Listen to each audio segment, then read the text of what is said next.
Right, this is a channel message for those of us who feel a calling to protect the new generation of children. We need to go back to the secret garden, essentially, okay?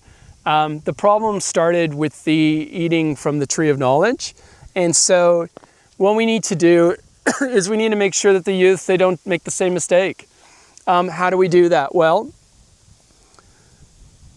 I guess we can draw from the lessons of my life, I suppose, and my knowledge, and then also the knowledge of life, I guess. Let's look at, and it's everything that I've learned too from the broader community. How do we do that? Well, we need to prevent the children from having access to this information in the first place. Why? Because when my kids, they used to come home from school, they'd say, Dad, why can't I have access to this horror video game Five Nights at Freddy? Or Dad, why can't I have access to insert Five Nights at Freddy merchandise here, whatever, because so-and-so at school's allowed to do it, right?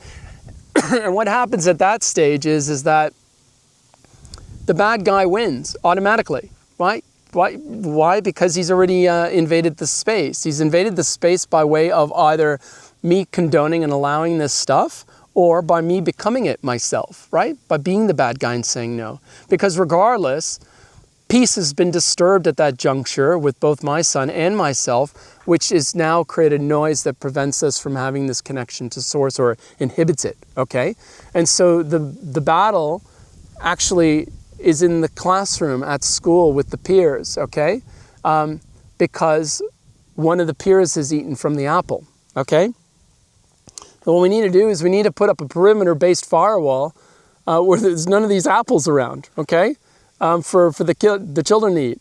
And virtual firewalls, they don't work, guys. Only perimeter-based firewalls really work. All the cyber attacks that exist today, virtual firewalls being defeated, not perimeter-based firewalls, okay?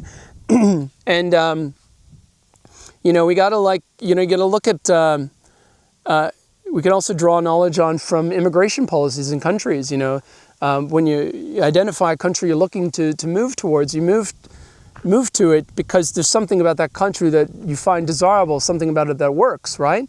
But there's a reason why that there's flow control policies in place. It's because if too many people come in to the country at once, what you may find is that essence gets overridden of what that country, what made that country great, okay? It could be a core belief. It could be a belief that the people coming into the country don't even fully understand themselves, okay?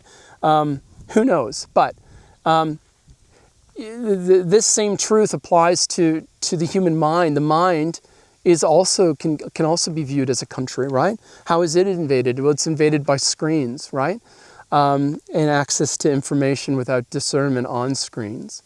And so we really do need to move to a united front on a proper perimeter-based firewall on evil, okay? But it's not something I think a state or a country can really introduce, because the problem with that is that ultimately peace can't be conquered. It cannot be invaded. It has to be, it's a belonging. Peace is a belonging, and its members need to want to belong, okay? Because the second you try to invade or conquer it, well, now you've defeated the peace entirely. So the bad guy wins yet again, okay? And so I think that this is really something that only spiritual awakened beings can really take advantage of, unfortunately, for the time being, because those are people who have done the work. They have a greater understanding of what it is to have a connection with spirit. They have a greater understanding of where happiness truly lies in being content with that, okay? And I don't know about other spiritually awakened people, but I would think that with my awakening, I've given up substance abuse entirely. I used to drink alcohol. I used to smoke cigarettes, and I don't do either of those anymore.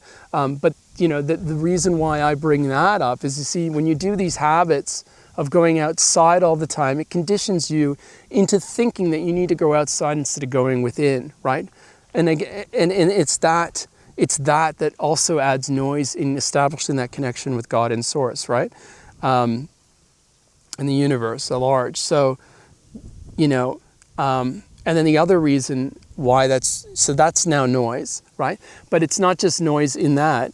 It's noise in that you've got facilities that need to be erected and in place to serve these this conditioning that works against us instead of for us, okay? You need to have corner stores and liquor stores available everywhere to serve the alcohol, to serve the cigarettes, okay? And then you need the hospitals to treat the abuse of that stuff as well, right? And what is all of that ultimately? It's noise. It's noise. And we all know that if we've been through a spiritual awakening, that where we feel most connected to Source, God, the universe, is when that noise has been removed, when we're immersed into nature. Well, how can you be immersed into nature and have that noise removed if you're doing this and you're doing this all the time and running this in the background, right? I mean, I can't tell you a time where I woke up the next day after drinking and felt good, right? It inhibits the connection to Source. So yeah, like I think that this is really something we can really tackle as a group of spiritually awakened people. Who've done the work, right? Because that, just by virtue of wanting to then pursue nature more deeply and intimately, more immersely, that's going to create a perimeter-based firewall, right?